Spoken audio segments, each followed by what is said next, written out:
Aujourd'hui, c'est une journée à la fois joyeuse et émouvante pour ce jeune couple à l'église Saint-Joseph sur les hauteurs de Grivnier. Cher Emmanuel, cher Ashish, dear Emmanuel and Ashish, welcome to this church in Belflam, Grivnier.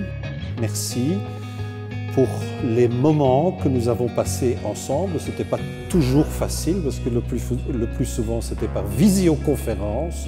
C'est l'abbé Ralph Schmeder qui célèbre ce moment important pour les deux familles. Et célébrer l'amour à travers le mariage lui tient particulièrement à cœur. C'est sans doute pour cela que ce curé de paroisse est également le responsable européen du mouvement Marriage Encounter. Le mariage de cet après-midi, qui unira Emmanuel et Ashish, est un peu particulier, puisqu'il s'agit d'un mariage mixte. Ça dépend ce qu'on entend par mariage mixte, parce que officiellement, quand il s'agit de deux religions différentes, il faut parler de disparité de culte. Je crois qu'on a de plus en plus des mariages entre deux partenaires qui ne partagent pas nécessairement la même foi, que ce soit une autre religion, que ce soit un croyant, non-croyant, ou que ce soit peut-être deux baptisés, mais un a renoncé finalement à sa foi et ne croit plus vraiment. Donc effectivement, il y a de plus en plus de variété aujourd'hui dans les engagements. Et c'est vrai, il peut y avoir des mariages où il n'y a qu'un des deux qui s'engage face à l'Église et l'autre le fait, entre guillemets, pour faire plaisir à son partenaire, par amour pour son partenaire.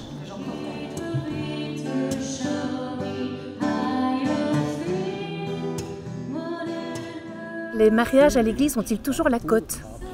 Je n'ai pas de statistiques. Évidemment, le nombre total a diminué avec les années, mais il y a toujours des jeunes qui choisissent de se marier à l'église. Cette année, par exemple, j'ai quand même une dizaine de mariages.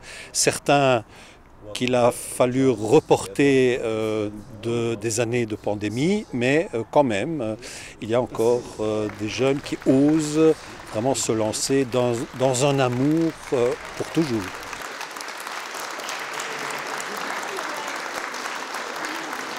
Alors le mariage, c'est un sacrement. Qu'est-ce que ça signifie?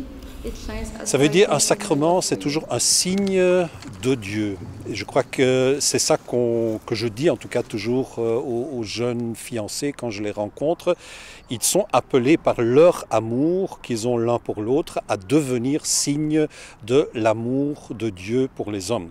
C'est d'ailleurs le seul sacrement, donc c'est une particularité, où finalement ce n'est pas le prêtre qui donne le sacrement, mais puisqu'ils sont deux, ils se donnent le sacrement l'un à l'autre. Donc ils choisissent l'un et l'autre de devenir signe de l'amour de Dieu et donc c'est ainsi que ça devient sacrement. Toi que l'on nomme Dieu, personne ne t'a jamais vu, mais ceux qui croient en toi savent que tu es présent dans le cœur de chaque homme. Et pratiquement, à quoi s'engage-t-il aussi? Évidemment, on pense tout de suite à l'indissolubilité, donc le mariage chrétien, il est pour toujours, et c'est la différence avec le mariage civil.